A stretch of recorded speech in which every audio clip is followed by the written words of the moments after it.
Good afternoon, everyone. Welcome back to another episode of Dojo Live. This is the recap show. The Today's recap Monday. show. That's right. Today's Monday, May 3rd, 2021. We're almost halfway through the year. Can you believe it? Anyway, we're Indeed. recapping last week's show. We only had one show last week, so this should be easy because we try to do it in 10 minutes. So the show was with Ben Askarinam, Askarinam.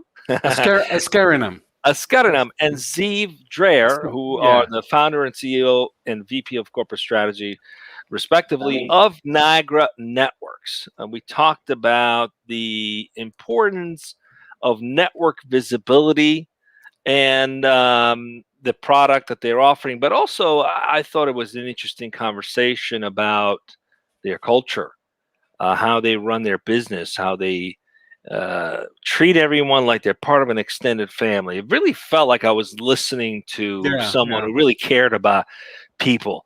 The thing that stood out the most for me is the fact that they took many iterations, or as many like to call it, pivots, to get to where they are.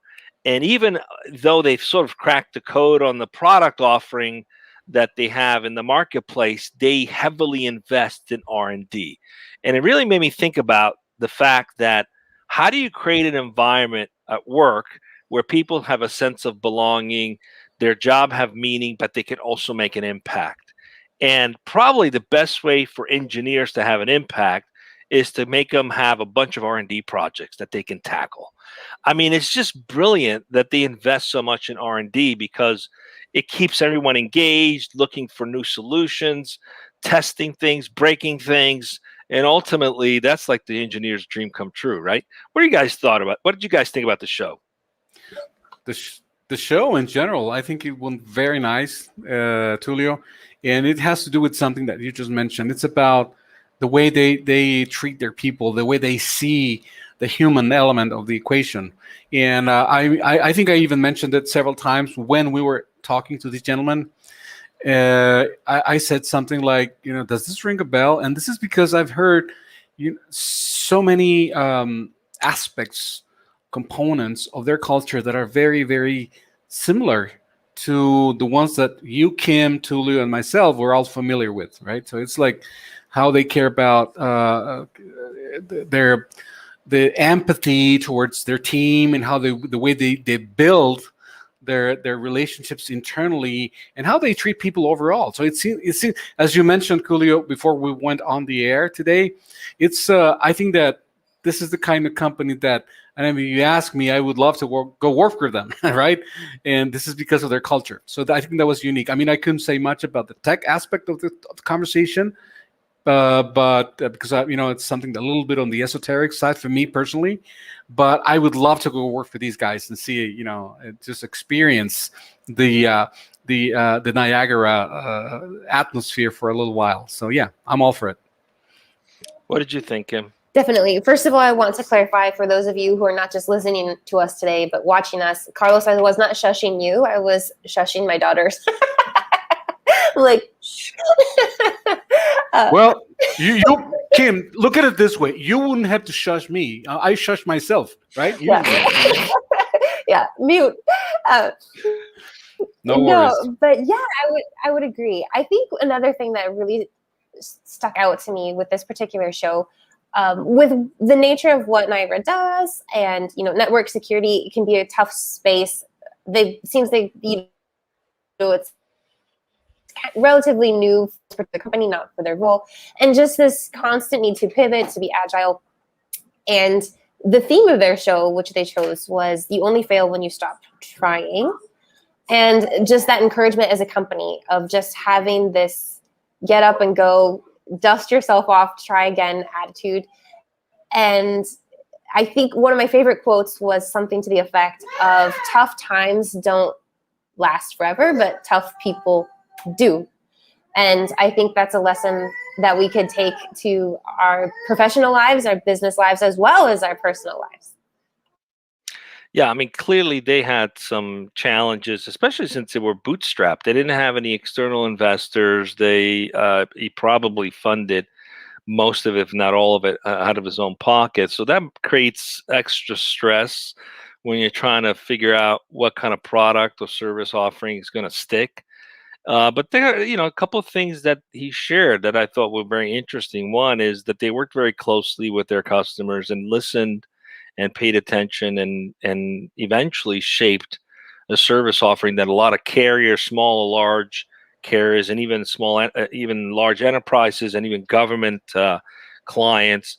The internet is wonderful, but if you can't track the connection points, if you can't secure them, you've got a problem. So you have to have a way to see what's going on at any given moment, and you have to be able to do it proactively, especially with mission critical applications. So there's many components that make everything work, and the network is one of them, and they've seemed to have mastered how to do that effectively.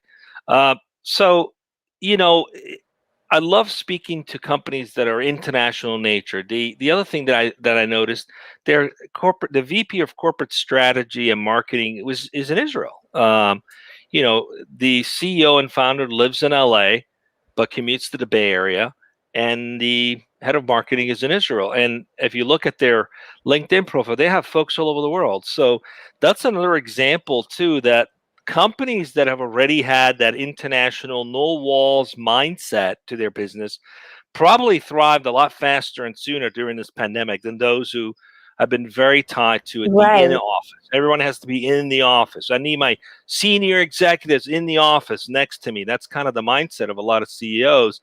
And I think we've learned this past year that that's not true, number one. Number two, you can be very effective without that. And those companies that have been doing it for a long time get the very best people they can wherever they find them. It works in their business model, because I think what they have to do, they need to follow the sun, right, in order to keep their business active 24 hours a day. But but there's also this added this added extra spice. We talked about food, I think, even online, of just the variety of people and the talent and perspectives that's going to make your product and your company so much better as well. So anyway, it was great to have him as a guest. If you missed it, check it out. You can see it on the site. All you got to do is go on dojo.live. Just type in dojo.live. We're about to change our entire domain to that, dojo.live. Just remember that. That's not hard to remember. Dojo.live. So what do we got coming up this week, Carlos? We got a full week, Tulio. We got the 3 shows lined up. The one on Tuesday is we're going to be speaking with Franz Huang, I hope I pronounced it correctly, the principal of Boodle.ai, which is enriched analytics platform.